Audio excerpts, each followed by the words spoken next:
also, I had a period of time of private practice where almost everyone who came to me were religiously devoted men. I had pastors, I remember I had religion educator directors, nurses, teachers. These were all, virtually everyone, well, I shouldn't say everyone, but 9 out of 10 of them were very conscientious people, very dedicated fathers and husbands, and very dedicated to often their faith community. And yet they couldn't shake these misbehaviors. And it was very revealing to me. I learned a lot from that. So I also know many members in the same boat, very devoted, and yet they can't stop themselves from doing stuff that they think is wrong. Hello and welcome to the High Noon Couples podcast, where we empower blessed couples to deepen their love, fostering mutual pleasure, connection, and joy. So let's dive in. Welcome back to the High Noon Couples podcast. Today we have a very special guest, which is John Williams, coming in from Seattle, USA. And we're so honored to have you, John, to be on a podcast and actually talk about something very, important and also not maybe often so openly talked about, but I really hope to shed some light. Thank you. Yeah, that's right. On that, which is like how men experience different challenges in their sexuality, and how they come into the light on that, and how they can work on themselves to go there. But first, I would love to invite you to kind of explain who you are and what have you done in past, and yes. So I'm John Williams. I'm a licensed mental health counselor. I work in a group practice in the Seattle area, and we work with people with all kinds of things like depression, anxiety, all kinds of mental health concerns, and I specialize in the men dealing with unwanted sexual behaviors. I also run a men's group twice a week there. My background is that I worked as the founder of High Noon in the beginning, helped create the ministry. And I also worked as the co-founder of the Blessed Marriage Project, which was creating marriage enrichment retreats for blessed couples. That was the first project before High Noon. I've worked on marriage and family education for the blessed couples for, ever since the 90s, working on developing a lot of the programs that are still in use for couples education. I worked on chapters in books explaining about unification principle, teachings on marriage, sexuality, and all that kind of stuff. I've written an article for the Unification Journal focusing exclusively on masturbation from a unificationist point of view. So I worked in several different areas. I also have a private practice starting back about 8 years ago for a couple of years. And then now, again, I'm continuing that same vein, working on this area. So I do have a broad approach, both from the standpoint of having gotten training at a marriage and family therapy graduate degree and doing research for the books we did, but also working with couples, working with blessed members for a long time. And then it sounds like you have been doing a lot of different kind of work, and sounds very cool. So how did you actually come into this kind of? Well, first of all, my parents got divorced, which meant that as a young person, I was very interested in marriage and how not to divorce. And so when I was about 19, when I joined the church and devoted myself full time, and before then, I had experienced same-sex attraction and also attraction to girls, and I found it all very confusing. When I joined the church, these issues caused a lot of shame. We're trying to figure it all out. And so I would always keyed in to issues of, what is the whole issue of purity? How do we actually attain that? What does it mean? And I was also teaching divine principle all the time when I was a young man, actually throughout my career. So I was like soaking in it, both personal and also trying to understand God's point of view and trying to help other members. And when I was finally blessed, I was about 25, and I found myself still trying to figure things out. My wife and I did the typical things as, trying to start family. We had infertility issues. So these things were always front of mind. What is sexuality really, and all of that kind of thing. We went through our struggles. I went through struggles. I was drawn to pornography even when I was a single member. occasionally I would be looking at pornography when I was bored and struggling to do witnessing or something like that. And so that always bothered me very much. And so I was always keyed in. So I wanted very much to alleviate the suffering of others, having experienced it myself. And so I was privileged to be able to go to marriage enrichment seminars. The church sent me to many, many, many. I was able to conduct them. So that was where it all started. And seeing so many people struggling, I really wanted to help them. That's really how I got started. It really sounds like that you have your fair share of challenge and struggles yourself, but kind of were reborn through different approaches and like enrichment workshops and coming out on the other side and now being also really able to help others going through that. It sounds like a lot of Heavenly Parent is kind of guiding some people through some struggles so that they can help others, then helping that they don't have to go so deep through that. And then, you know, yeah. I think Does that make sense? It does. I think that's true. I mean, I think that's how God wants, ideally, would want to turn our struggles and suffering into gold for other people. Yeah. I think that God always wants to do that, and sometimes we're not quite able to do it for quite a long time. But I think always all of us want to be able to make meaning out of our struggles by turning it into insight, compassion, and then guidance for somebody else. Yeah. And then sharing this blessing because we have been enriched so much by that. And then sharing this blessing with the others. Yeah, definitely. Yes. So, what common sexual struggles do men share with you when you work with them? The most common things are pornography addiction, because a whole generation has been raised now for 25 years with digital pornography. So most of them have pornography issues that they're struggling with. Also, there could be just they have affairs, but sometimes it's paid sex or just lots and lots of impersonal hookups. So they find themselves engaging in lots of problematic sexual behavior, or they're just simply vicariously addicted to pornography and masturbation. I think those are the most common ones. I'm just wondering if I missed. Yeah. Also, there can be struggles of frustration of sexual desire. Their wife doesn't want sex with them anymore. It could be, in other words, it can be those kinds of things as well, which are causing lots of anger and hurt. But usually in that situation, they have now, by the time I see them, they have decided to go and indulge themselves in these other behaviors that are more problematic or that are aggravating the lack of emotional and sexual intimacy they're having with their wife. So when you talk about this men coming to you, are there like a specific percentage of members or are they like all members of them or some? Well, now I don't have members coming to me, but I have a long, 20 years of dealing with members. What was for you so revealing? Well, I think what was tremendously interesting to me was to find out that in many cases, the men who came to me, often very conscientious and devoted and dedicated, the reason why they were indulging in these sexual misbehaviors was because they were not taking care of themselves. Their lives were so sacrificial that they were not doing anything to meet the need for friendship. They were not having fun. They were not doing healthy, self-soothing behaviors, self-regulating, emotional regulation behaviors to help relieve stress, to fulfill their need for love and companionship and all that kind of stuff. They were just go, got to do it, devoted to God, devoted to my family, be responsible. I'm an adult, no time for that, no time for that.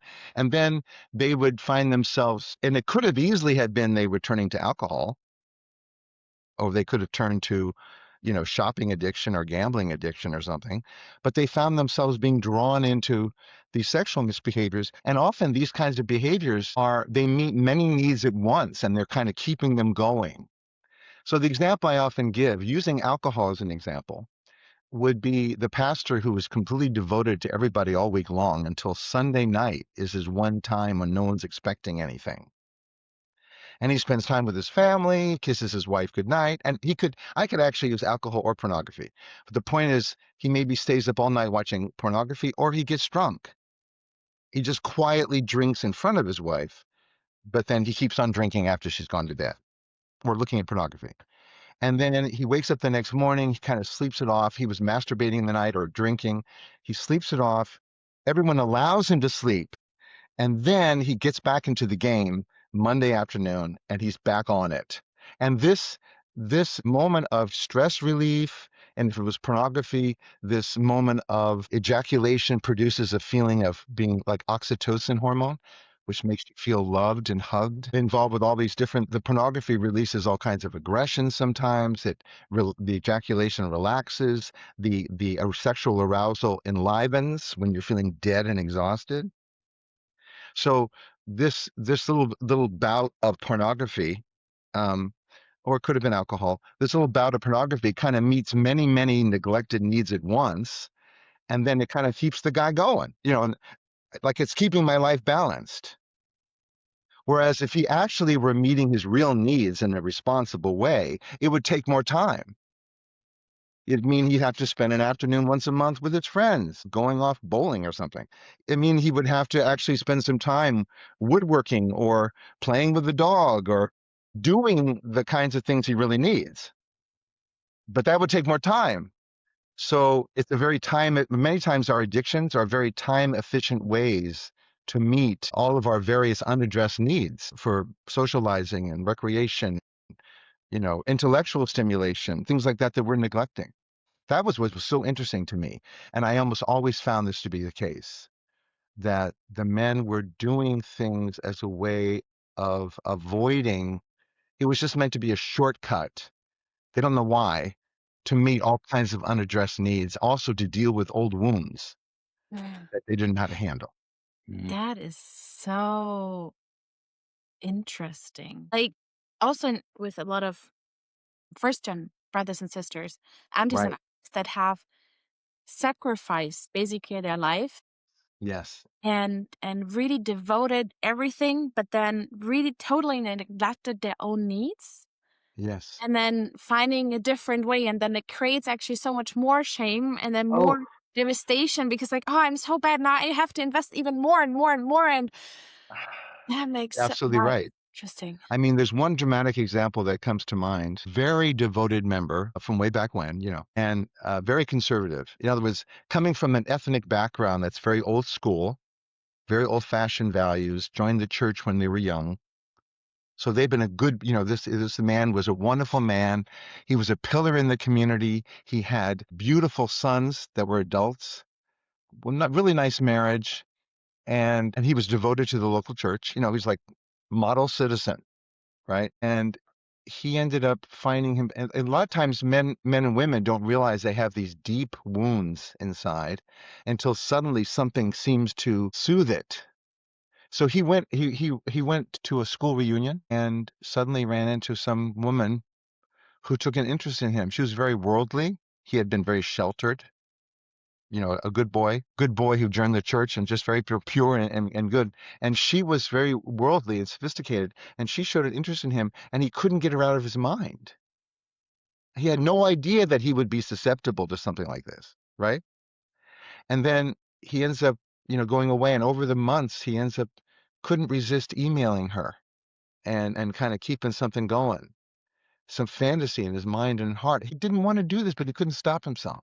And eventually he ended up meeting up with her and they had a little affair and it just blew everything open. Deeply, I think you said deeply hurt the wife. Adult children were aghast. And he was so ashamed of himself. He didn't know why he did it. And then when we talked about it, we realized that even when he was a boy, he was sacrificed. He was emotionally neglected. His parents were exhausted coming home at night. He was alone all afternoon. They would come home at night, had very little to give him. He just desperately needed, and then he was in the church and he was he was a good member.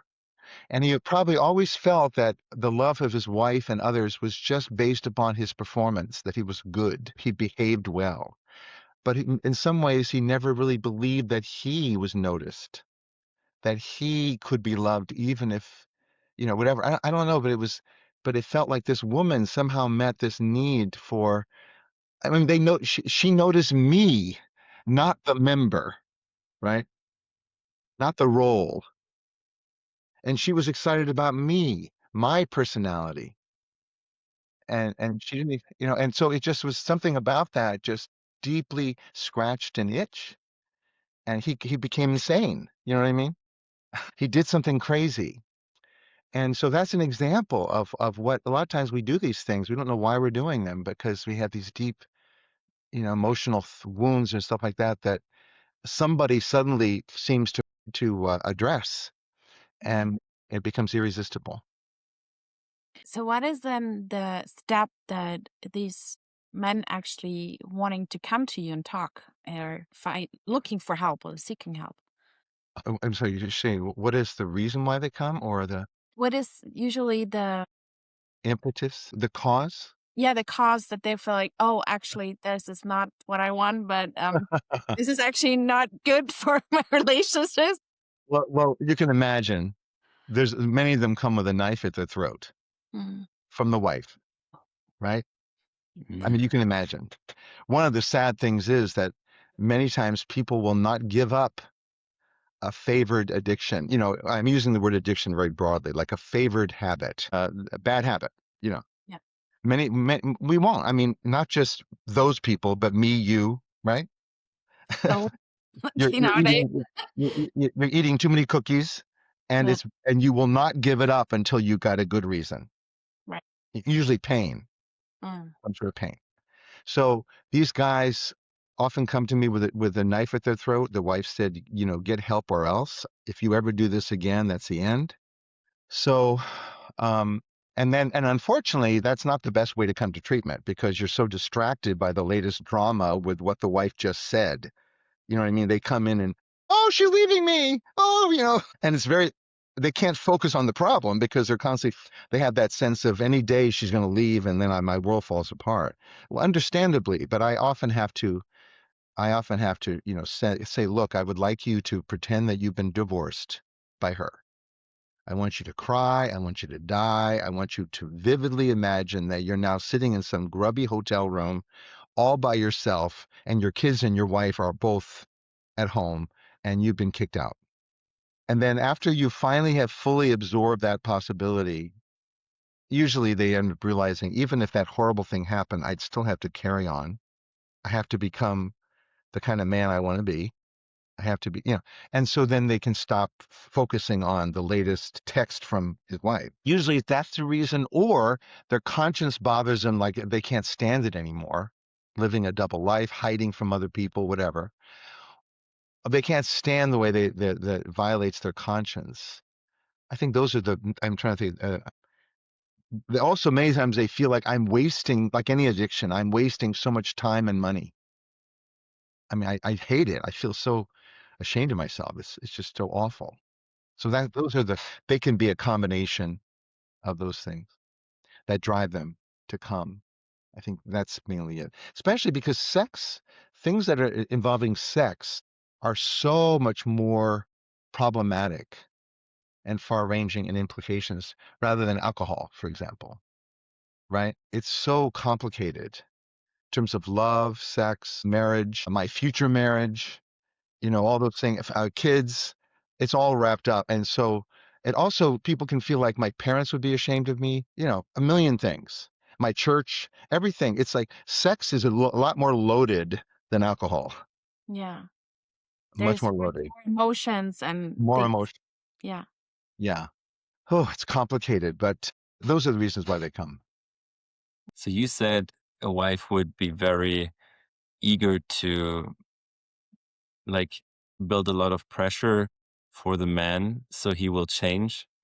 Is that the usual normal approach a wife would take if she notices those kinds of behaviors with her man? Like, is that normal or often seen?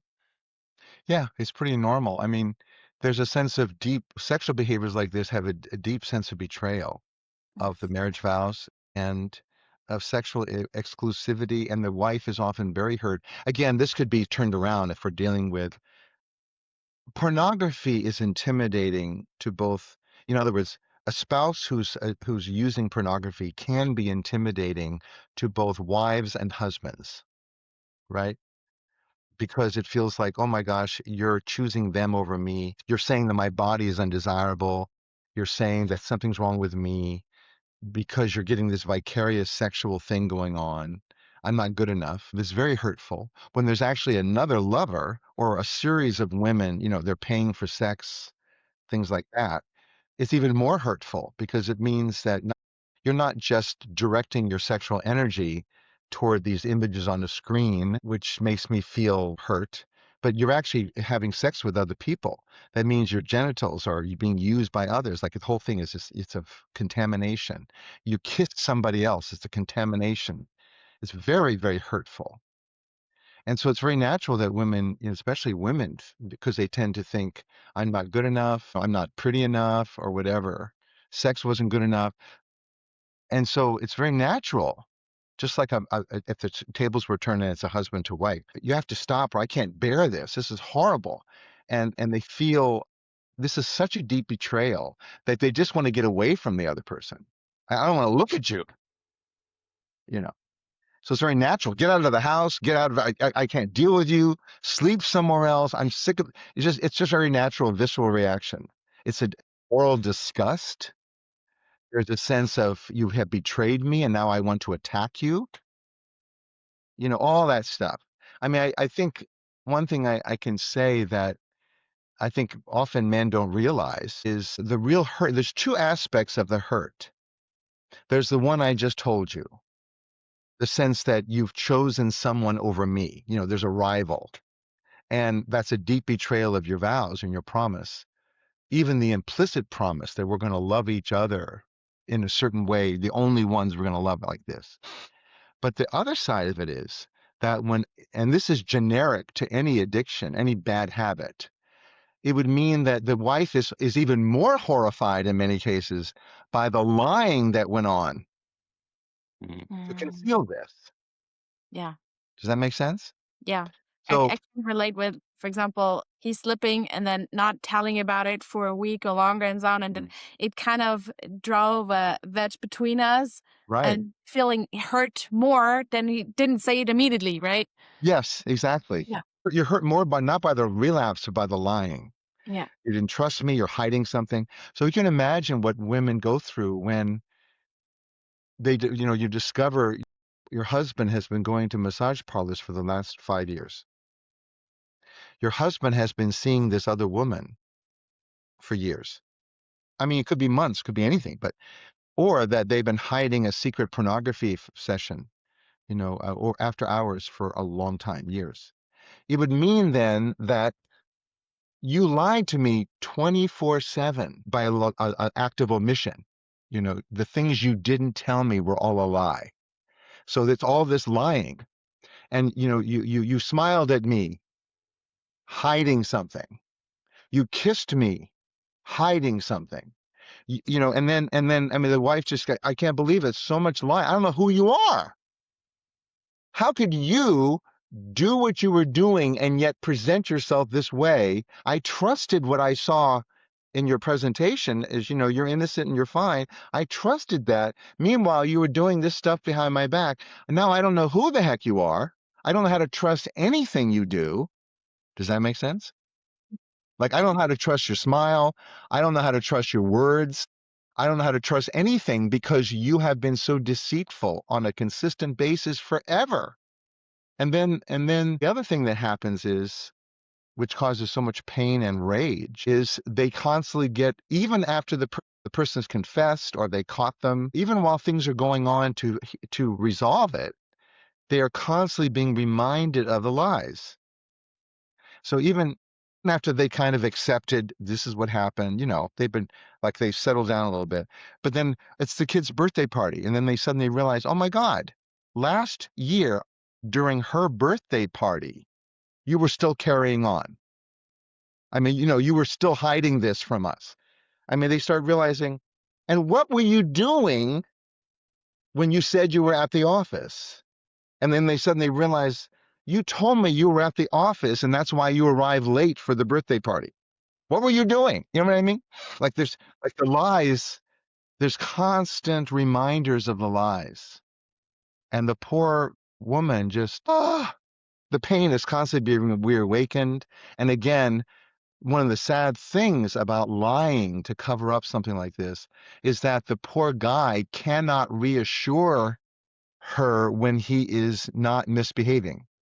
So she's thinking, what are you doing behind my back? Why were you late? I'm not doing anything.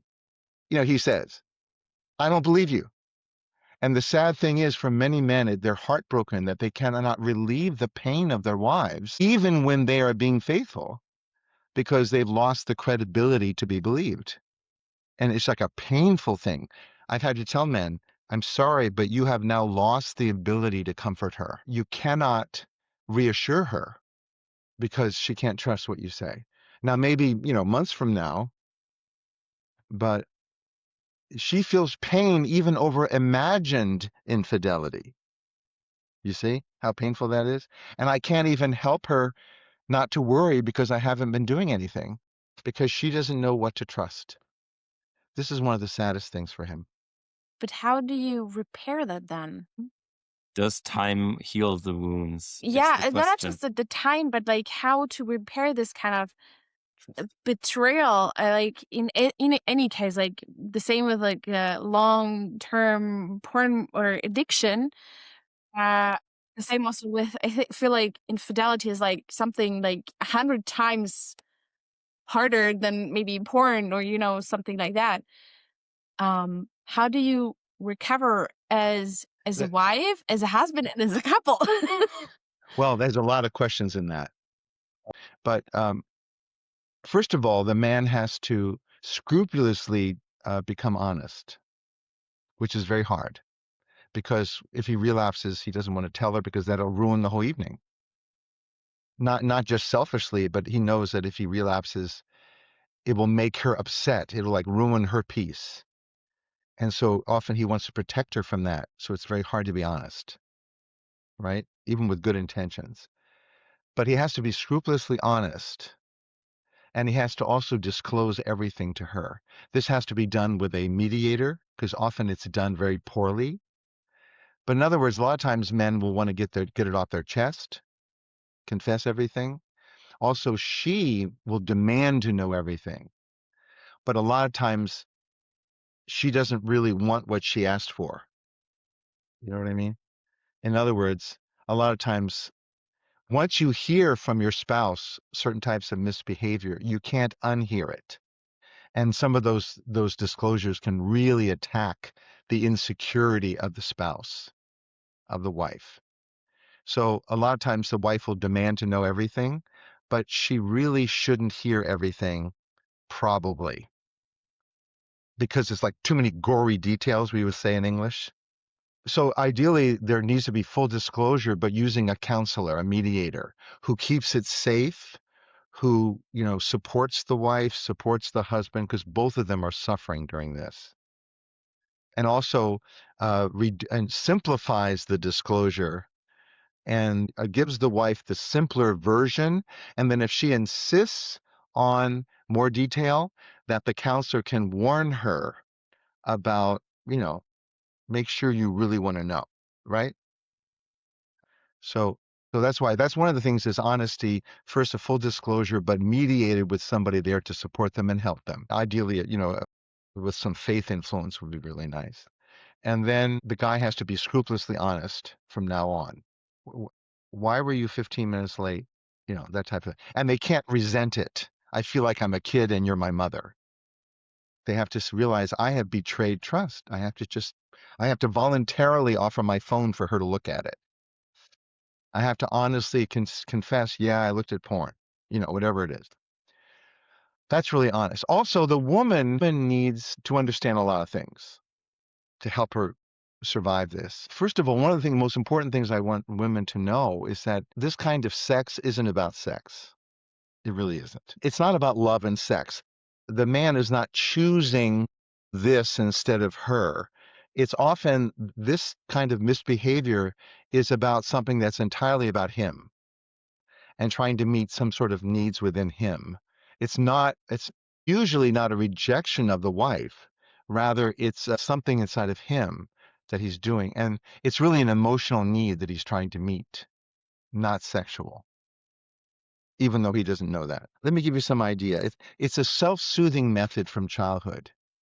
So especially nowadays, anyone younger than a certain age, maybe younger than 50, has been raised on digital pornography, unfortunately. So all boys, first of all, they're taught to squelch their emotion more than girls. They're taught don't express fear, don't be sad, don't be mad, don't be anything. So they often learn they have to suppress their feelings, and little boys start doing it at like age 5. They catch the message. They don't be too emotional. So they have to suppress their feelings, and no one teaches them how to do that. So they just struggle. Years ago, before digital porn, boys would turn to smoking and alcohol as soon as possible, age 13, right? Something like that, to deal with all of their feelings that nobody wants them to express. So they're using, but porn now has come into boys' lives at the age of 10 or so. So porn meets all kinds, deals with their emotions. Like I said earlier, the masturbating relieves tension, allows them to relax and fall asleep. Sexual arousal distracts them from their distress, from school and what happened with that girl and what happened with mom. And, you know, it distracts them from their emotional pain and their confusion. Like, what do I do with all these feelings? I feel hurt. I wasn't put on the basketball team, but if I look at porn, it all goes away. It nurtures me. It relieves my pain. I'm trying to think of the other ways it serves. It feeds the ego. I'm feeling worthless. I got rejected by that girl at school. I made a fool of myself in English class. And then the boy goes on to pornography, and the girl, the woman looks at the camera like, you're really a stud, that you're so desirable, all that fake stuff. But the boy feels, I guess I'm desirable, or I'm worth something. It's just all of that vicariously enters into the porn thing and feels like I'm a grown up and I'm worth something. All of that, like, it just relieves so much. It's so soothing to a distressed boy. And the same thing is true also having sex with girls. Then they get touch, which they're not getting enough from their parents. In fact, teenagers shrug off hugs from their parents because they feel like it's sissy behavior, but they need hugs. So girls hugging them makes them feel good. And then they can brag about it to the boys to get respect and status if they're not feeling like they have any. The girls comfort them. The whole thing is comforting and it's affirming. I'm an adult. I'm important. Really, when a boy has sex with a girl, in many cases, it's just masturbation. Just using a woman's body and a girl's body instead of their hand, but it's not a sharing experience, right? It's just a self-centered gratification experience. And many boys have that experience, whether it's having sex with a girl while they're a teenager, but mostly pornography. And so sex becomes a self-gratifying, self-soothing behavior to emotionally regulate. And it's one of the best things they know. And so when they get married, the need for that self-soothing on demand is not met by marital sex. Does that make sense? I mean, it's not the same thing. Marital sex is complicated, right? I have to actually be unselfish. I have to be caring. I have to be serving. The act of sex itself becomes a serving kind of thing, unselfish. It has to be somewhat unselfish. It's a sharing, right? And also, she has to be in the mood. I have to be, it's like it's a million complicated factors. We've got kids, she's mad at me right now. I'm mad at her. So sex in marriage is a very different animal in one sense. It's a beautiful sharing experience and it's very deep, but it doesn't serve the function of pornography and masturbation, which is basically, basically pornography and masturbation is like sucking your thumb, right? It's using the body to soothe. And so I don't need anybody else. I don't need anybody to be in the mood. I don't need anybody. It's like very uncomplicated. It's immediate. It's self-centered. And it's served me ever since I was 10 years old. And you can see how that's why when a woman discovers that his man is involved with pornography, please don't take it personally. It's not about how he's rejecting you. It's just that this is the way he knows how to soothe himself. In the same way, many times when men have lovers, it's natural for the woman to see this person as a rival. You prefer her over me. And of course, in some level, it's true. But often it's a result of, what they say. I don't know if you ever heard this, but when you actually talk to people who have lovers outside their marriage, they spend a lot of time talking instead of sex. They often say the sex is not better than home. But what they love about the lover is the lover looks at them with simple, admiring, non-critical eyes. They love, right? They love the way they say, I love the reflection of myself that I get from my lover. When I look at my wife, I get a reflection of all the ways that I see her disappointment. I see the ways I'm not measuring up to her needs. I see my mistakes, my failures, and not just because she conveys them to me, but I feel it when I look at her. Like I don't know how to be what she needs. I don't know how to rise up to the occasion.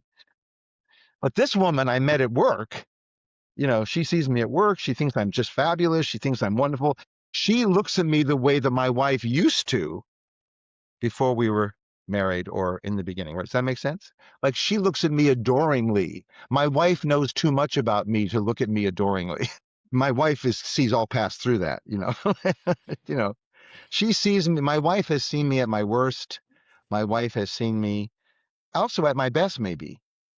But my wife sees me thoroughly, and in some ways she's disappointed. But this woman, I'm able to kind of deceive her into thinking that what she sees is all I am. So she's infatuated. So that's often what it is. And a lot of times, so that's just, I often want the wife to understand it's not nearly as much about you as you think. Because it's a shame that the wife often feels rejected, worthless. She feels shame that I've been rejected by my husband. He feels shame because of his misbehavior and hurting his wife. It's not, it's not good. So that's just some idea about how do we heal? Partly the woman has to start like depersonalizing it and realize it's about him. It's not about me. Mm. Does that make sense? Yeah. So she really also has to go through counseling and therapy and really working on her self-worth as well. Yeah. As also maybe also working on her part as well. Like how can she be different with her husband now? And Yeah, exactly. A lot of times, I mean, she needs to have her own counselor to help her process this betrayal. I mean, one of the really sad things is that the guy has the guy has accommodated himself to his own misbehavior over a period of years in many cases. Like, in other words, he was shocked that he was doing this and then he gradually got used to it. And then he was shocked that he was doing the next thing and gradually got used to it. And so he's kind of, minimized it in his own mind and rationalized it. And then the poor woman suddenly gets hit with it all at once. It's like a truck. And so the moral aspect of it, oh my God, I can't believe you could do this. Well, he had those in small pieces over a period of a long time. I can't believe I'm doing this either. You know what I mean? And so she needs a lot of help to process it, ideally with other women, in a group or something, with a counselor, with a pastor or some, a spiritual guidance to personalize it, to not feel shame, and also to process her anger because just venting her anger at him is not going to help. It's just going to make him feel worse. You can't help it, but I mean, she needs a place to vent other than him, right? And he needs a place to get support. He needs a men's group where he learns that it's possible to talk honestly about feelings and nobody dies, like nobody faints, if you actually talk about your weaknesses. He needs a place to go and honestly talk about what he's going through in a group so that other men can give him solace and understanding. Yeah, I know what it's like. Don't worry, hang in there. She'll get around and all that. It's very important. I don't know how. I mean, my experience is that men can't survive the explosions of rage from their wives and all of that over a period of sometimes years without men to go and or a counselor to process it with, a bunch of men who just give support. Yeah, I know what you mean. It's okay. You'll survive. Hang in there. A place to vent after she expresses her rage and hurt, where he can go and say, I feel horrible about myself. I feel hurt that she says these things to me, but be able to talk somewhere else. But if the two of them are cooped up in their house with no outlet outside the family, oh my gosh, they just kill each other. They need a lot of support from outside. And someone to give some faith counseling to kind of put it in perspective. How might God be working through this, and all that kind of stuff. That's part of how it's healed and how remedied. I have a question. If a guy knows he's been, let's say, doing excessive pornography, masturbation since the last few months, and he feels it's already a too big issue to approach his wife with it because he hasn't told her for so many months, what in your eyes is a good approach for him to, yeah, to start fixing that? First of all, he needs to tell somebody else. So in other words, he needs to, realistically, he has to even learn how to talk about it. And so what I always ask when I'm dealing with men, and sometimes they come to me with a secret problem, then I get them to tell me everything. So in other words, the guy has to spill it all out to somebody, a sympathetic, supportive person. Because first of all, it kind of cleans it out, puts some light in there, and he experiences that I can be accepted even when I tell all these unspeakable things in his mind. If he can receive love and acceptance and respect for him, even despite having confessed this, then it gives him courage to face his wife. It reduces his shame a little bit. In fact, by the way, the only thing that reduces shame in general is you have to speak the shameful thing and discover that people do not withdraw their love and respect. They don't kick you out of the group, so to speak, because that's what shame is. A shame is, I have violated the standards of the group and they're going to kick me out. The group might be the church members. The group might be all men. The group might be all fathers, all husbands, the human race, whatever. But there's a feeling is I am now no longer fit to be loved and respected by the group, and they're going to kick me out. And so when the man can confess to another man, and they have to confess everything, I always demand, tell me more. Tell me more. Exactly what did you do? How often did you do it? What have you been doing? What kind of things are you looking at? In other words, so that there's no dark corners. Put light on it. And then they realize I didn't die and I confessed everything. Very important. Also, what happens by telling someone, they get used to saying it, like trying to organize it, so to speak. Like, what exactly have I been doing? Because there's always a matter of denial and self-deception going on, right? And the man doesn't want to talk to the wife while he's still under the influence of self-deception. I didn't really. That kind of thing we all do. Like when you ask an alcoholic, how much did you drink? They always minimize it because they can't even admit it to themselves. I had 8 beers. What did they say? I had a few, right? But you press them, how many? How many here? And then they start realizing, oh, that's the truth. It's the same thing with this. What exactly am I doing? So they have to articulate it to a sympathetic, warm person who shows respect. And it may take several sessions to like really get it all out. Because they come back later, I didn't tell you this, that kind of thing. And also you have to hello, did you tell me everything really? So once that's all on the table, then it's a matter of helping the guy come up with the edited version, but the honest but edited version, because she doesn't need to hear all of that. But she does need to hear, I've been looking at pornography every Sunday night while you're in bed. I've been looking at it at work. I masturbate generally like once a day or maybe every 2 days. I often go in the bathroom and, when you see me disappear, that kind of thing. Like but not necessarily the gory details. Exactly what I'm looking at. And then then let her process the first layer. She may have further questions. And then, then he answers questions accordingly. That kind of thing. But that's how to start. And also the thing that's really important that I ask men to do is I want you to write a letter of empathy to your wife. Now, this letter of empathy really becomes like an exercise in organizing their thoughts and trying to relate to their wife so that they can apologize appropriately. So they need to figure out, how have I hurt her exactly, and write it all down. So they have, and then I listen to it and I kind of fill in things that maybe they're not realizing. In other words, I take her place and I say, I don't think you're quite getting how she feels about her body.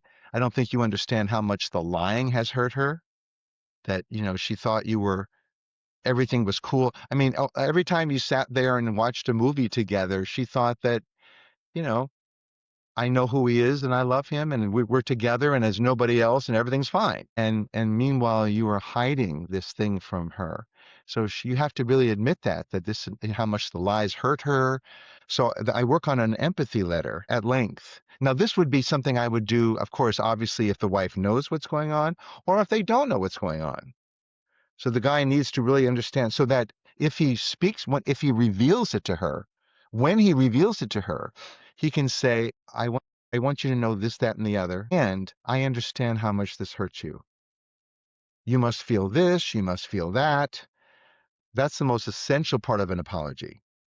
Apology, the most important part of apology is, I know what offense I committed against you, and this is what it is. Because you can't apologize about something if you don't really know what you did wrong, right? It's not accepted. So I make sure that they can express, do you know what you did wrong? You have to be able to tell her, I know this is what I did that was hurtful. And then that is the best way to start.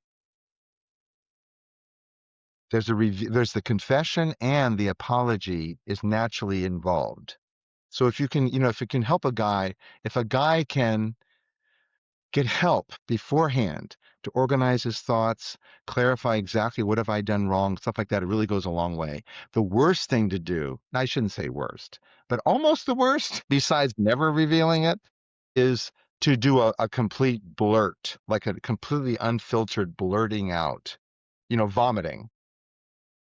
Oh, I'm sorry, I did this, and I did that, and I feel horrible, and all that. And the poor woman is, you know, the woman, yeah, like the other end of a bazooka shot or something. And it's all very disorganized and often like sloppy, like self-centered. It sounds like you're doing this to make yourself feel better. You're not doing this for me because you don't even seem to understand what this means to me, right? So that's like one of the worst things you can do, because it's very hard if it's done in that selfish, sloppy way. It's very hard to recover from that. You know, everything's now been made worse. I mean, this is the reality of a lot of marriages, and unfortunately also in our church, in our Yeah, of course. community, which a lot of people might not think that there is this kind of reality, but unfortunately it is. Hmm. And for that, I'm really grateful for also for Hainun having this, and also for your work as well, like having the space to go somewhere, having like the Ascent program for those Yeah, who are before the blessing, also for those who are already in the blessing that still need the support, um, and having a space to talk about it and bringing light to it, and then having the support system around and talk about it, and like as you said, like to take away this shame yes, and become used to talking about it. And this is one thing also what we do a lot when there's something coming up, even though it's maybe a thought or, feeling tempted, that we just immediately talk it out, and it's there and I don't know what to do. Okay, let's drive this attention, or where does that need come from? What do I actually need? What is yes, it actually yeah, covering up? Or yes, what do I yeah, actually need in this moment? yes, exactly. What do I really need? Right. That is the essential thing. Right. And you're absolutely right. It's so wonderful to be honest and understand that these are not, these thoughts and feelings are not chosen. Uh-huh. They arise automatically for some reason. They arise because of some maybe old wound from the past. We're kind of sensitive about something, we're touchy about something, you might say in English. And and so something came up. I know because I felt hurt by you because I happen to have that sensitivity to that type of hurt. You didn't mean to hurt me, but I'm very touchy about that. And so then I felt hurt. I felt lonely. I felt unnoticed, unseen, undesirable. And then, of course, my mind, in trying to seek comfort, goes toward perhaps a fantasy or something. I'm drawn to this person at work because they look like the kind of person that would be kind and, whatever. But you're right. There's like what's really bothering me. A lot of times, what's troubling when sexual urges and temptations come up, we're deeply bored. And that has several dimensions. We're intellectually very bored. We're like very unstimulated intellectually, like we're not learning anything. We haven't been doing that for a long time. Just deeply bored. We're bored in terms of fun. We like nothing's really making us. Nothing's delighting us. Like we're not doing things that absorb us. Where you lose track of time when you're doing your favorite little hobby or something, right? A lot of times we feel purposeless. I don't really know what I'm about anymore. I feel like I've lost, like when a guy loses his job, I'm just useless. I feel like my wife doesn't need me. She's carrying on in spite of me. She doesn't seem to need me anymore. Very deep, and a very deep pain there. Um, I'm trying to think of purpose, a meaning. Yeah, things like crisis of meaning. My faith, I've lost. I'm losing faith. My religious life is deteriorating, and there's nothing filling the void. All these things create that kind of a vacuum where I'm desperately wanting some relief, and then our mind goes toward a fantasy of something. Again, he'd be able to love me, she'd be able to love me. Finding love in the wrong places. But then, like you said, when we can just confess them to one another, as a church person, there was often a problem. If you're highly religious or you're doing religious work, one of the most tempting situations is in church because people come to you if you're like in a staff position, people come to you with all these troubles and then you listen to them so thoughtfully and they think, oh my gosh, I wish my husband listened to me like the way you listen to me. you know I had that situation many times. And so and that big and same thing with a guy. A guy is a good guy, he's helping others, and then these women come up to him, you're just so wonderful. And and uh and that's tricky. There's emotional intimacy being generated because you're working with someone, you're praying with someone, and then it's just and in other words, that's why it's not like I'm a bad person. It's kind of situation. It's really everyone is susceptible to this stuff. And that's why it's good that you talk to each other and you see it as impersonal. It doesn't mean I don't love you, but there's something going on that's pulling me in this direction.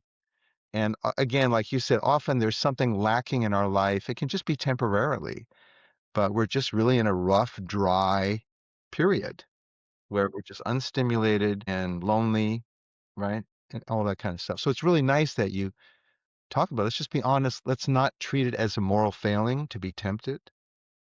Let's just realize it can happen to anyone. And it's true of so many of our members, so many good people. Everyone is susceptible to this type of love or sex temptation under enough stress, under the right circumstances, or I should say wrong circumstances. Everyone is susceptible. So that's why, like you said, we can freely admit it to one another. I'm bored at work. I'm feeling sick these days. I'm not getting enough sleep, and there's somebody giving me attention, and I'm thinking about them more than I want to. Any other thoughts on your mind? Yeah. Um, so what have you experienced working with men and then also with their wives that has really led to a lasting change in their Yeah. couple? But sometimes I've met men who have a long history and they overcame. The two of them, husband and wife, overcame troubles. And it's really beautiful to talk to them. And then I've also seen people before, in the early stages of their difficulty. And, I've seen people in various stages. And what I find always is necessary is that the man needs to get a certain type of empathetic support, like I said earlier. He's got to get a guy's group that he can vent to and that can give him strength to endure the long course without him feeling sorry for himself. Because he's the guy in the doghouse, as we have in the American expression, right? He's the no good villain and is going to be in this position for a long time. It's not easy to be in that position, right? For a long time. And it's very easy for the guy, we're talking about maybe years, several years, 1 or 2 years of building up faith and trust. And it's not easy to constantly let your phone be seen, have to always be honest about everything, having her question him every time he turns around. It's not easy to put up with this. You get mad, you feel like you're controlling me. This is out of line. This is so disrespectful. It's easy to get upset. Also to be misunderstood. I wasn't even doing anything, and now she thinks I'm doing something, and this is just so it's very hard without male support. And it doesn't harm to have mom help out too, but mom and dad. But it's without men who can say, yes, I know what you mean, but you can put up with it. You can do this.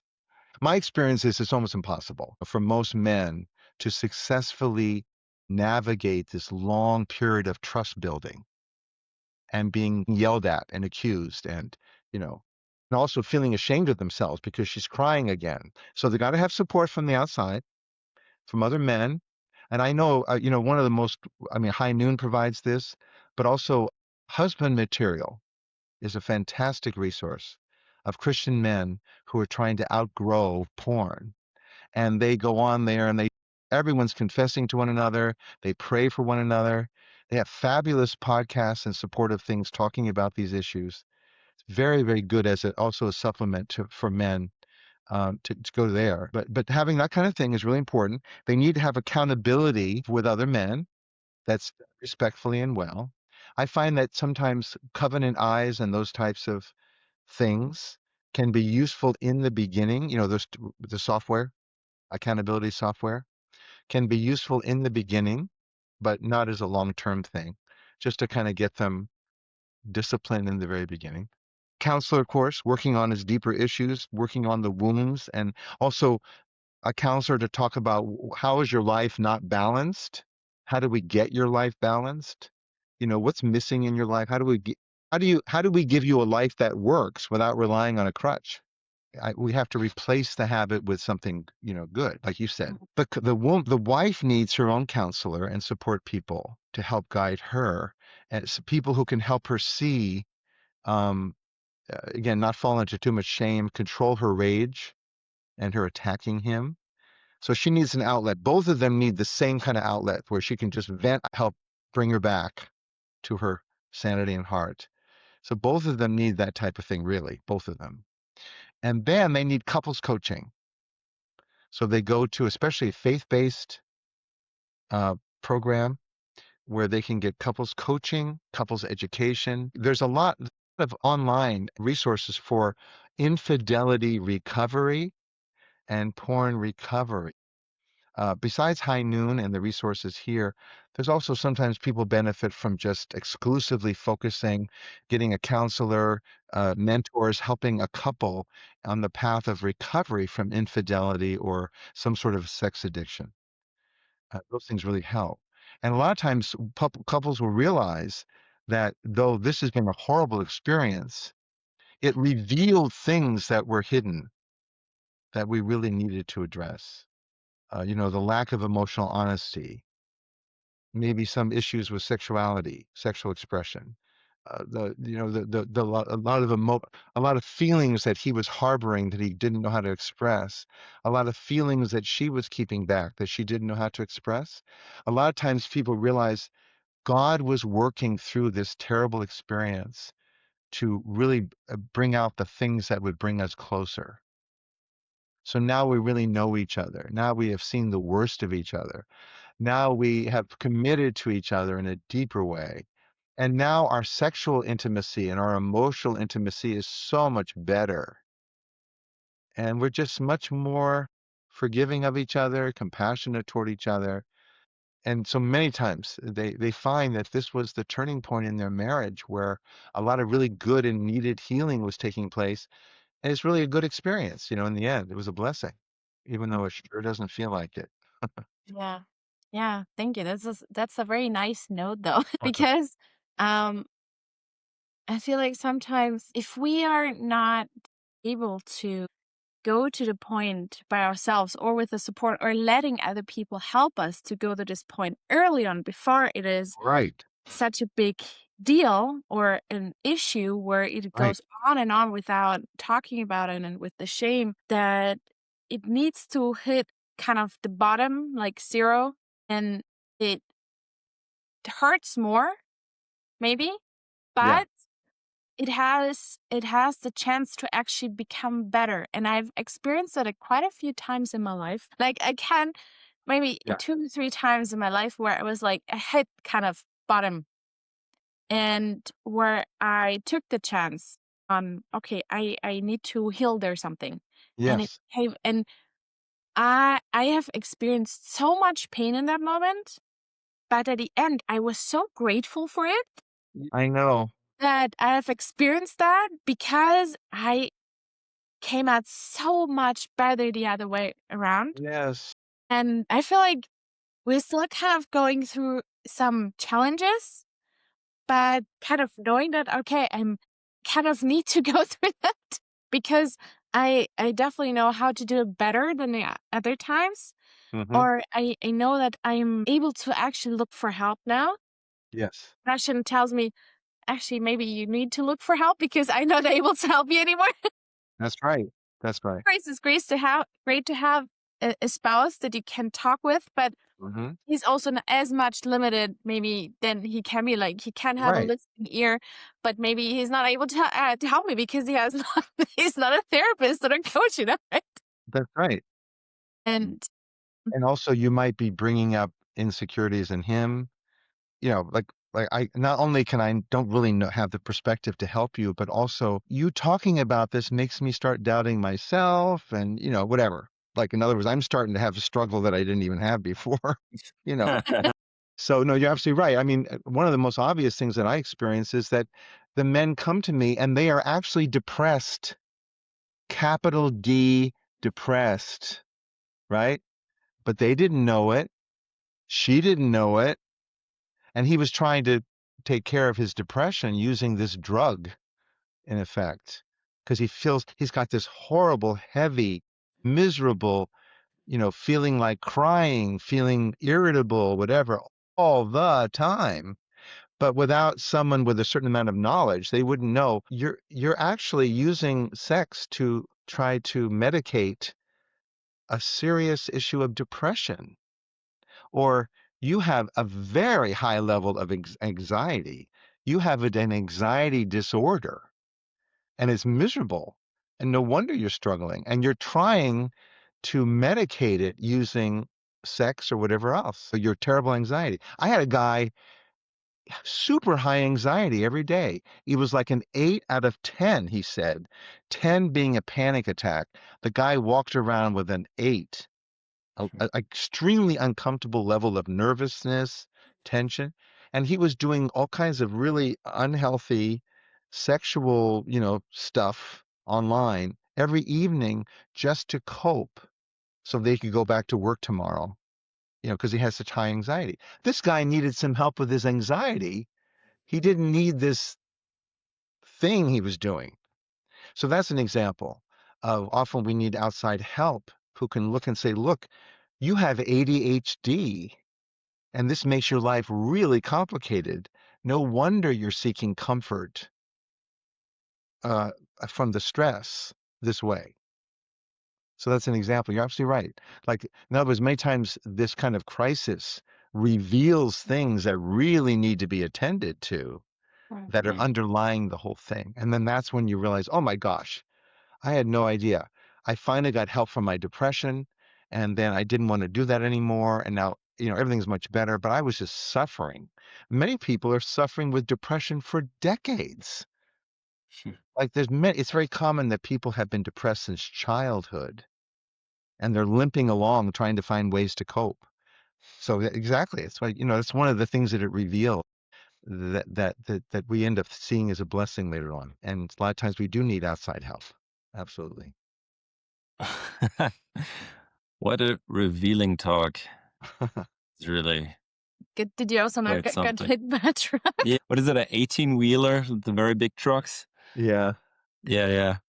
Um, we talk a lot about issues in couples and sexual struggles and Mhm.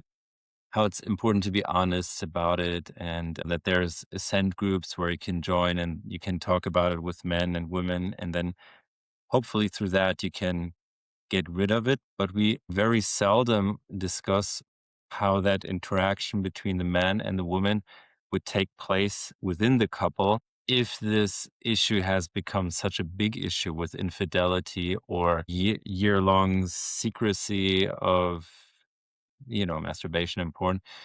So this was very informative for me as well, and interesting to see like how dramatic it can be to discuss things like this, and how important it is to have someone who can mediate it and guide that. We hardly talk about that, actually. We usually just we assume that it is talked at some point with the partner. I don't know what we assume, actually. I don't know. What I'm hearing you say, Sebastian, is that, you know, you're familiar with the idea of the individuals going to their own area to get worked on, Yeah, but maybe haven't thought enough about the interaction between the husband and wife, and maybe the challenges, it's not, it's maybe it's not just naturally going to follow that as the individuals get worked on, that everything's going to work out between them. right. Yes. That's right. Because it's true. There's a lot of misunderstanding, a lot of misinterpreting of what can be going on, a lot of anger and pain and shame. And so it complicates. They can't talk about it so well. But I mean, they also can be empowered by having an outlet, like I said, and being able to talk it out, and then they can come and maybe more calmly talk to their spouse. But at the same time, the couple really needs a mediator to keep it safe and to bring out the best in both of them. Because, people get defensive, will just feel hurt and they lash out. They get defensive. Stuff comes up. The husband or the wife at a given moment can be remarkably insensitive. They don't even know. They're immature, or they just don't know. And they can say something that's very hurtful to the other, even with good intention. Like I said, like the wife could innocently assume things about what must be going on in her husband's mind that are not true, that are hurtful to hear. Like, I can't believe you thought that's what or he can innocently say something insensitive, you know, and not realize how hurtful that is. So it's very easy for things to go wrong. Also, they have stress of children, they're tired, you know. Couples often don't choose the best time to talk about things. So it's true. It really is helpful to have a designated time with a warm presence that can help talk about some of this, at least initially on those early rocky periods. It really helps. So would you always recommend um, a mediator if it comes to some sort of secrecy? Like something that has built up and they don't have the kind of the foundation actually to talk about it, right? Right. I say from the very beginning, it would be very helpful, when I talk about the disclosure, when the guy confesses everything, like what exactly has been going on, she asks. It's essential that there be a mediator. Hmm. In other words, even I always say to them, I say to the guy, because I'm usually not, I unfortunately nowadays, I'm not often talking to the woman a lot and not regularly. The wife is not necessarily available to me. But I always tell the guy, you need to delay your disclosure beyond the basics until you can arrange with a mediator. This is what everybody agrees is the best way to go. All the experts agree. Right. Just, in other words, if she keeps on pushing for details, just say, honey, let's arrange, I'm going to call around, try to find somebody. Let's arrange as soon as possible how we can meet with somebody. I understand you want to know, but I don't think I don't think this is going to be good for you or for us. For me, kind of, you can imagine how it happens.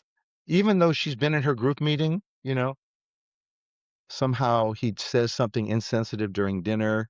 She waits until the kids have gone to bed. She confronts him. It's 10 o'clock at night. Neither one of them are in a good place, right? You can imagine how this happens. She demands to know, what the heck are you, and then he feels backed into a corner. He says things, and it's all just a mess. So natural that that might happen when people are tired, upset, hurt. So it's much better if we can say, look, I understand you really want to know what's going on. But we're going to meet with so and so in 2 weeks, and we'll bring it all out then. But I think we need someone to help keep it safe and constructive. Otherwise, people feel it's unsafe. And then, the guy shuts down. I'm not going to say anything because I know you're just going to get hurt or yell at me. And she says, what do you mean? I have a right to know. You can imagine how bad it gets, right? Even with the best, individual care, people really need something to help them interact about this in a constructive way and not take things wrong. And So a very essential part for anyone who is struggling with this or any couple is to have someone at speed dial. And once you disclose it, then you really need to have someone mediate, right? yeah. And so, it'd be nice to have a combination of everyone's getting their individual counseling and helping in groups, and then occasionally meet with a couples mediator. I mean, however it might be. It could be just someone to mediate a constructive conversation. Like, okay, I understand, wife, that you really want to hear from him what his plans are to avoid that woman. Or I know you really want to hear about his plans to stop looking at porn. What is he going to do instead? How can he reassure you? That makes perfect sense. Okay, husband, and then because how somebody, believe me, when I'm in these situations, I'm sitting there thinking, I know how this is going to sound to her. So, excuse me, you really mean this, don't you? That type of thing. and and also she's saying things that are hurtful. So you're kind of mediating and saying, I know that you really, I know you've said how much you love him, right? Yes. Okay, that type of thing. So that can help, unnecessary bloodshed. You know what I mean? But in other words, to meet with a couples counselor, coach, whatever you want to call it, anybody in an elder position that knows how to handle this, to meet with them occasionally, if as things are coming up, so they can feel like, honestly, I don't know how to work with this with you. Let's plan on bringing this up next month when we meet with so and so. At the very least, something like that. Mm, That makes sense? totally. Yeah. Wow. Thank you, John, so much. Is there anything else you want to share? Let's see. No, I think I've covered all the stuff I really wanted to share with you. I know that one of the questions you had talked about beforehand was the idea of like attachment wounds and those kinds of things. I think that was implied by some of the things I said, that many times we really need a deep emotional connection to our parents, caregivers in the very beginning. We need to feel like they're listening and they understand us and that they know us and that they are delighting in us. Mm, And we need to feel like they're emotionally attuned to us, like they're really, at times they really give us their full attention and sensitivity and empathy. But we also need a certain amount of love and respect and connection with peers as we get a little older. Many times, guys did not get that. There was a breach in the parent-child relationship where they really didn't get that nurture and that attention, that delight, that sense of being precious and someone understands me and someone really knows me.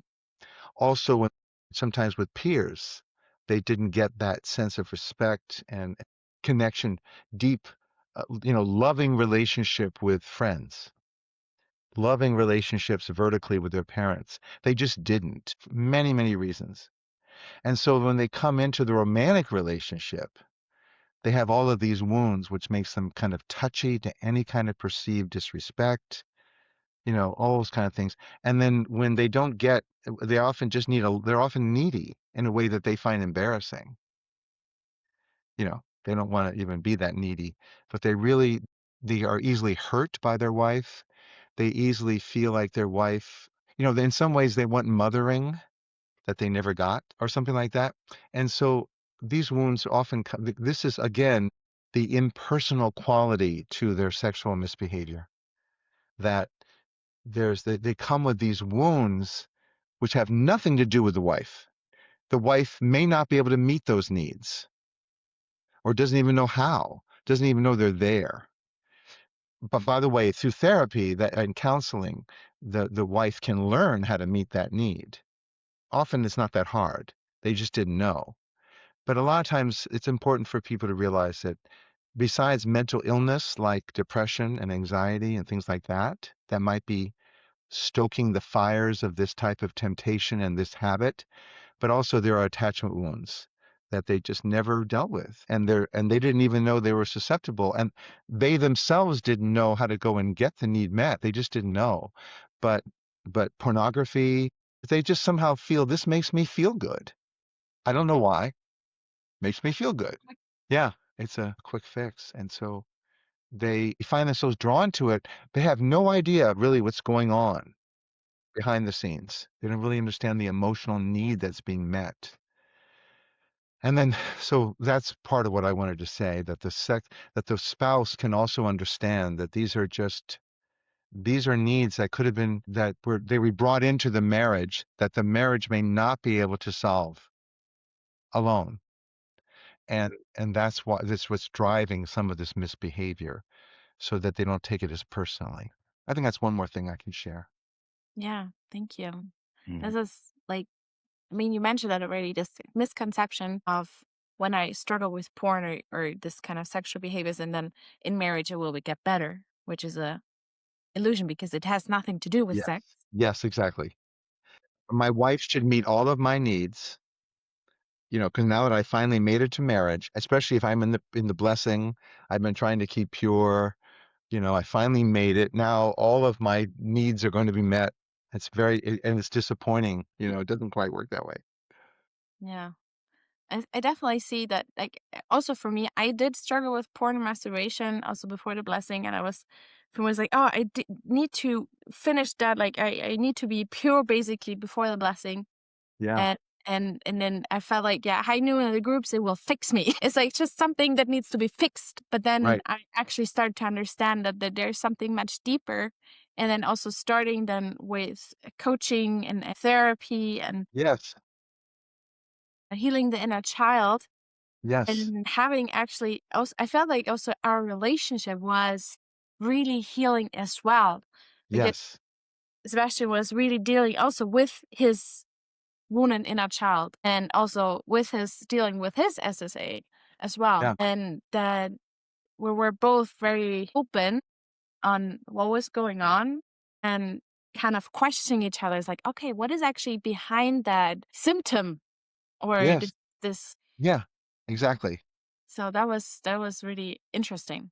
That's wonderful. I mean, it's wonderful testimony. Exactly right. Really, the best, healthiest stance is always that curiosity, that compassionate, curious stance. Mm. What's really behind this? What does the child within really need? What does that wounded part of me really need? If, again, exactly what you said was just beautiful. It's exactly the idea. This is not about me. It's not about my failures or something like that as a spouse. It's rather you are wounded. I want to heal your wounds. I can, along with others, heal your wounds. Like a lot of times, a woman needs other women to fulfill certain needs, emotional needs, and a man needs other men that the wife can't do. In other words, the man needs to be affirmed by other men. He needs to have his masculinity affirmed, perhaps. He needs to feel a solidarity with other men, that he's not alone, or just struggling in life. All of that stuff meets the need of the inner boy. But the spouse can, like you guys said, spouse can meet a lot of those needs if they know what to do. But no, everything you said is so true and beautiful and correct. And that's why a lot of times on one hand, we expect that these wounds, what's driving the addiction, or that bad habit is going to be met in marriage, but it just can't because often the spouse, I mean, nobody even knows what it is they're, you know, they don't know what the wound is, so it can't be met. And it's very disappointing. It's one of the drawbacks of the purity culture, honestly, is that we often seem to have the idea that if we can just abstain from sex and try not to think about it, then when we get to our marriage, we can get all of our sexual needs, our perceived needs met without actually examining within and really understanding what are my real emotional needs that I'm trying to make sex satisfy. And that promise or the feeling of the only thing I have to do is go to get to the blessing and then everything will be all right. It's a very unfortunate one. And I know that High Noon is trying to, beautifully is trying to solve that. But you're absolutely right. That expectation is not realistic. I'm supposed to become a mature person before I marry, but I need to work on these wounds and these other things in my relationship with friends and my relationship with my parents and other elders to become as healthy as I can and not expect that my spouse is really going to be the ultimate Messiah and make me feel loved all the time and take care of all of my aches and pains inside and sexually satisfy me and all that. It's just not, it's an unfortunately, right? It's a wrong expectation. And a lot of times these problems reveal that false expectation and then we can get things corrected, like you said, Yeah. and heal each other in more ways than we thought we could. Thank you for bringing that up, your own example. It's beautiful. Yeah. Thanks. Mhm. We actually do now like really check out on ourselves. Like when I noticed, oh, Basti Sebastian hasn't been a long time with his guy group or hasn't called his best friend and so on. I was like, hey, how long is it gone? Yeah. Has it been that you have talked with him? And because I know that I cannot meet all that because I'm That's a right. woman. And the same, I also know that, and Basti also like now, like, hey, have you called maybe your friend? Maybe you gotta meet up again. It's like as Yeah, well. yeah. That's So absolutely right. Absolutely right. Exactly. In many ways, what happens is I think that my wife, for example, is so much better at keeping up with her friends than I am. It's a common thing. But I know that when my wife hangs out with friends, she comes back so refreshed. I mean, she's just so much healthier and better because I don't know, somehow that feminine energy needs to get renewed and intensified. And when I am able to be a men's group or something, I feel so like we end up becoming polarized in a very good way. In other words, romantic love and sexual love is a matter of polarity. When I get like that Bible says, iron sharpens iron. When I get my male energy revitalized by hanging with men, I am that much more polarized toward her. It increases sexual attraction and romantic attraction because I'm stronger in the male pole, and she also becomes stronger in the female pole. It's just very healthy. It's also one of those areas that's chronically neglected in modern life that couples just get caught up in themselves. They neglect their friends. They don't hang out with their same sex, and they invest in their kids, and they're trying to be responsible. They're going to work and all that, but then they slowly are dying. So it's exactly right that you can. It's so good to be able to say, "Hey, have you checked in with your male people, your male friends, and everybody? Because you need that." And also, I love it. I love the way you are when you come back from doing that. Right? You just seem so much healthier. Right? Yeah, you become more manly, it's true, and she becomes more feminine. It's just great. It's so nice. yeah, thank you, John, for this conversation. I felt like it, yeah, opened up so many different perspectives and deeper understandings of how many men are actually really suffering. And because of how they were brought up, their family of origin, where they're not able to uh, express themselves or learn that. And I feel like also a lot of women have that as well, like not knowing actually what I'm feeling and where does this come Yes. from. Yes. That's very So true. it is important. It doesn't matter if you don't necessarily have to wait until you're in the grudge to go to counseling or to do therapy or work on your inner child, but yeah, that difficult situation can really be a blessing if you turn it around and work on yourself and on your marriage, and that at the end it can be a blessing and you come greater and more connected at the end. Right. Healthier and happier individually and together. It's true. Yeah. Yeah, thank you so much for sharing that experience, what you have experienced with men and how you have helped them. So just maybe at the side note, I asked you that already beforehand, but you are not doing this kind of sessions anymore directly with men, right? So because you do have a 9 to 5 job, That's right.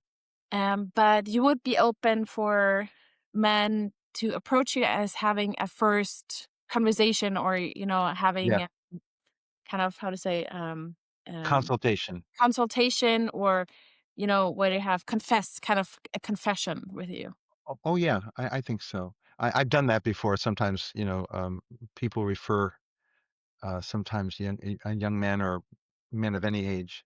But to kind of just to get started, Hmm. I'll just meet with them for maybe once, um, just to get started, like start to get used to talking about it, and also to help them kind of guide them about what are you going to have to do. Right. That kind of like sounds to me like you probably need to pursue this. You need to think about this. You need to think about that. Kind of show what's the path forward, Mm. and get them kind of unstuck inside. Hmm. Just to kind of so I've done that before, and I'm willing to help. Okay, great. Thank you for Great. that. All right. Yeah, thank you so much for this conversation, for Yeah, thank you so sharing your much. experience. And It's a pleasure to be able to support you. You guys are really great. I've been so impressed by your newsletters and the podcasts. There's some things that I've read or listened to where you're bringing a beautiful honesty, and I mean, really, it's lovely. It's a great advance for High Noon, and what it is that I envisioned with David Wolfenberger years oh, ago. I mean, this is just beautiful. So I'm very happy to be able to help out. yeah, thank you Thank so you for much. what you're doing. Thank you for what you're doing, and thank you for inviting me. Thank you for what you're doing, though. Yeah. I appreciate it. All right, God have bless a you. good rest of your day, because you have like middle of the day. We have already almost 9 p.m. Oh my gosh, yes. I think it's starting. Yeah. Right. All the best, John. Thank God you. Thank bless you. you. See ya. Bye-bye. Bye.